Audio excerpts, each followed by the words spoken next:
Welcome to your deep dive. Today, we're going to be tackling Dan Sullivan's Who Not How.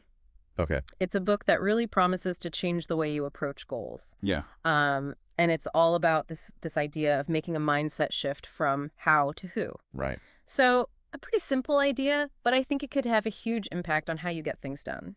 Fascinating concept. Yeah. Really resonates with me. Yeah.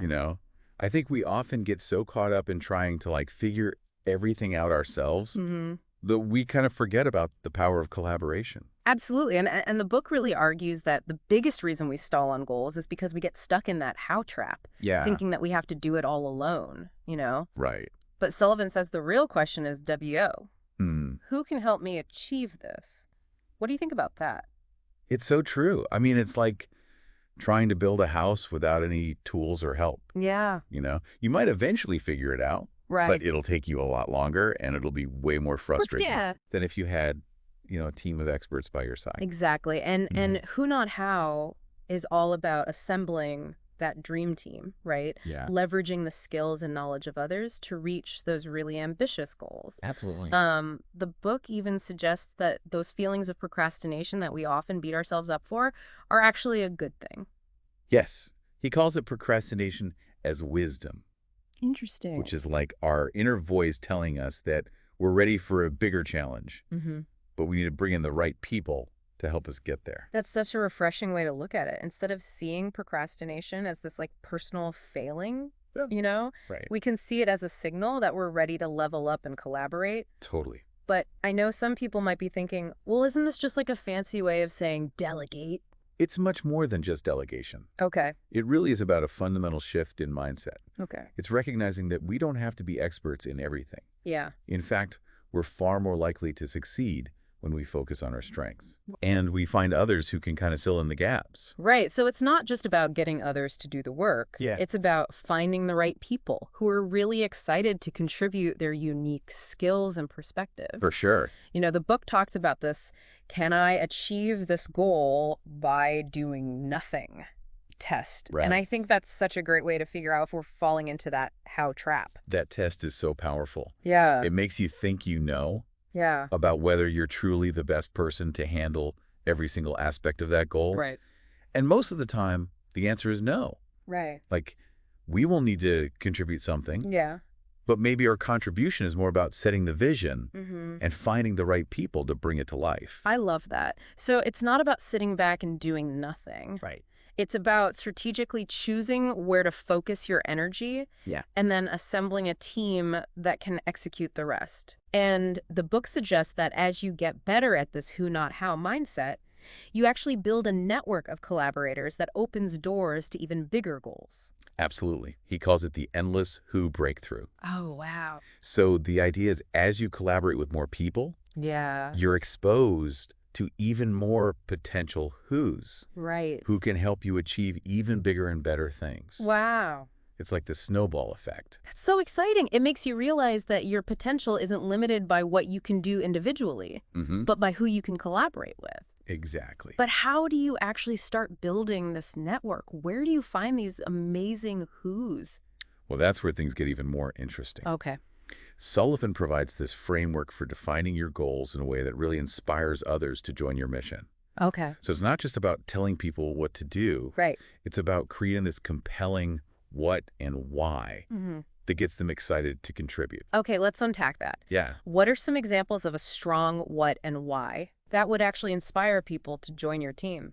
Well, imagine you have this idea for a new product Okay. that you think could really benefit people. Mm-hmm. Okay, so your what is the product itself, Okay. but your why is the deeper purpose behind it. Got it. Why are you passionate about this product? Mm-hmm. What problem does it solve? How will it make a positive impact? So it's not just about the features of the product. Right. It's about the bigger picture, the impact it could have on the world. Exactly. When you can articulate a strong why, Yeah. you attract people who are aligned with your values and your vision, people who are genuinely excited to be a part of something meaningful. I'm starting to see how powerful this can be. It's not about manipulating people into helping you. No. It's about creating this shared mission that everyone can get behind. Right. But what if you're what isn't clearly defined? Yeah. What if you're still exploring different ideas? That's okay too. In fact, Sullivan argues that embracing uncertainty and being open to different perspectives is key to finding the right who's. Interesting. It's about having conversations, Yeah. bouncing ideas off people and seeing what resonates. So it's a process of discovery, not just a rigid plan. Exactly. You're using those conversations to refine your what Yeah. and attract people who can help you shape it into something truly remarkable. That's exactly it. And that's where the power of collaboration really shines. It's funny how we're often taught to see asking for help as a weakness. Yeah. But what if it's actually a sign of strength? I think that's one of the most liberating ideas in Who Not How. Mm-hmm. It's about letting go of the need to have all the answers. Yeah. And being open to the wisdom and expertise of others. And the book actually suggests that this shift in mindset Right. can have a profound impact on our emotional well-being. Yeah. Sullivan talks about the emotional benefits of moving from how to who, increased motivation, Right. fascination. Yeah. Have you noticed that shift in your own life? Definitely. When I let go of the pressure to figure everything out myself Yeah. and focus on building relationships with people who can help me achieve my goals, the whole process becomes so much more enjoyable. Right. And when you're enjoying the journey, Yeah. you're more likely to stick with it. Right. That's it. Absolutely. It's like that saying, if you want to go fast, go alone. Right. If you want to go far, go together. Yeah, But it's not just about going far. It's about enjoying the ride. totally. And the book also talks about this idea of collaborative certainty, Yes. which I found really intriguing. That's a key concept in Who Not How. Yeah. It's about the confidence and trust that develops when you have a team of people who are all aligned with your vision. Yeah. You know that you're not alone in facing challenges. Yeah. And that collective support can be incredibly powerful. It makes you feel like you can achieve anything. Right. Like even if you encounter setbacks, you have this network of people who are there to help you overcome them. Exactly. It's not about avoiding challenges. Yeah. It's about knowing you have the support to face them head on. Exactly. And that sense of collaborative certainty can be a game changer, Yeah. especially when it comes to tackling those really ambitious goals All right. that might have seemed impossible on your own. You know, one of the things that really resonated with me in the book was this idea that who, not how, isn't just about achieving our own goals. Yeah. It's about empowering others to achieve theirs. Right. It creates this ripple effect of positive change. That's a beautiful point. Yeah. When you bring people into your mission and give them the opportunity to contribute their unique skills and talents, Yeah. you're not just helping yourself, Right. you're helping them grow and develop as well. Yeah. It becomes this mutually beneficial partnership where everyone wins. And that shared success can be incredibly rewarding. Like you're all part of something bigger than yourselves. Yeah, And you're collectively making a positive impact on the world. absolutely. But I think a lot of people struggle with the how of building those kinds of relationships. Yeah. How do you find people who are genuinely excited to contribute to your vision? Well, Sullivan talks about the importance of clearly articulating your what and your why. It's not enough to just tell people what you want them to do. Right. You need to paint a picture of what you're trying to achieve and why it matters. Right. So it's about selling the vision, Exactly. not just the tasks. Yeah. But what if you're not a natural-born salesperson? Right. What if you're more of an introvert Sure. who prefers to work behind the scenes? That's okay. You don't have to be a charismatic extrovert to build a strong Who network. okay. It's more about authenticity and passion. When you genuinely believe in what you're doing, that energy is contagious. So it's about finding your own way of communicating your vision, even if it's not the typical rah-rah approach. Exactly. And remember, building a Who network isn't about collecting a bunch of names in a Rolodex. Right. It's about cultivating meaningful relationships with people who share your values and are excited to work alongside you. And the book actually suggests that these relationships Yeah. can become a source of valuable wisdom and guidance. Absolutely. It's not just about asking people to do things for you. Right. It's about tapping into their knowledge and experience. Yes.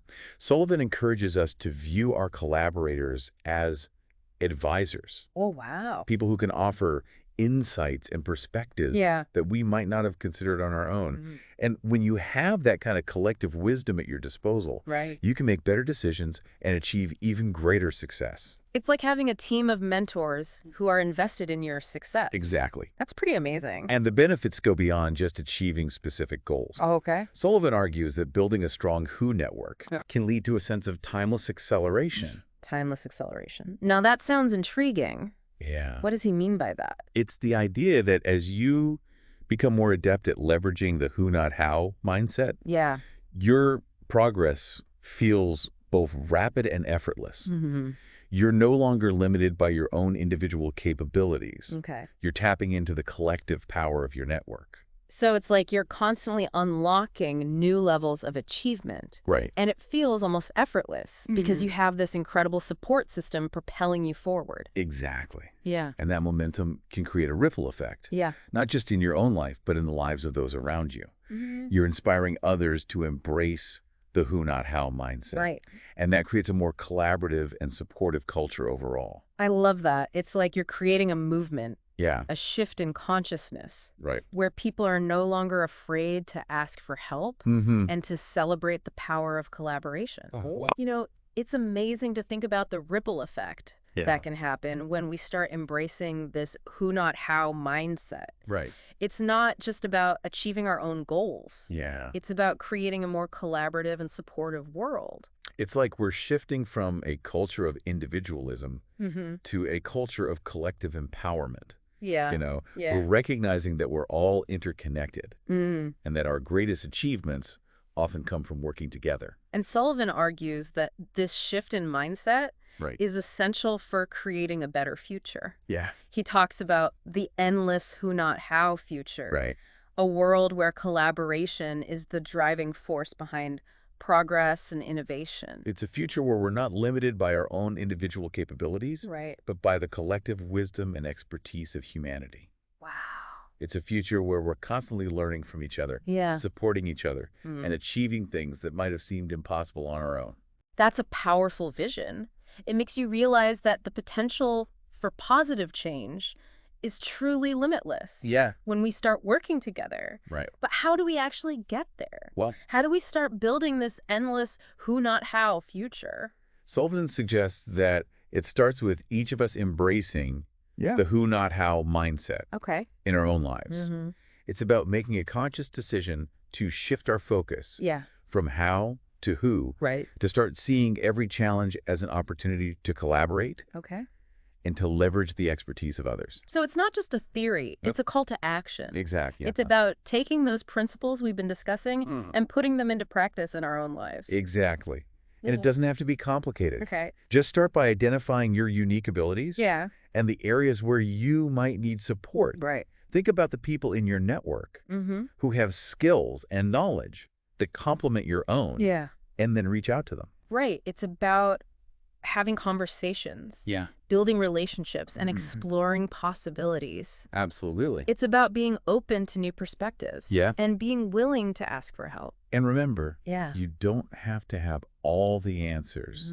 You just need to know who to ask. That's such a simple yet profound idea. Right. It's about recognizing that we don't have to go it alone. Yeah. We have this incredible network of support available to us. You got to Like, reach we're them. just willing to tap into it. And when we do, we unlock a world of possibilities. Yeah. We create a more fulfilling and impactful life for ourselves, and we contribute to a more collaborative and supportive world for everyone.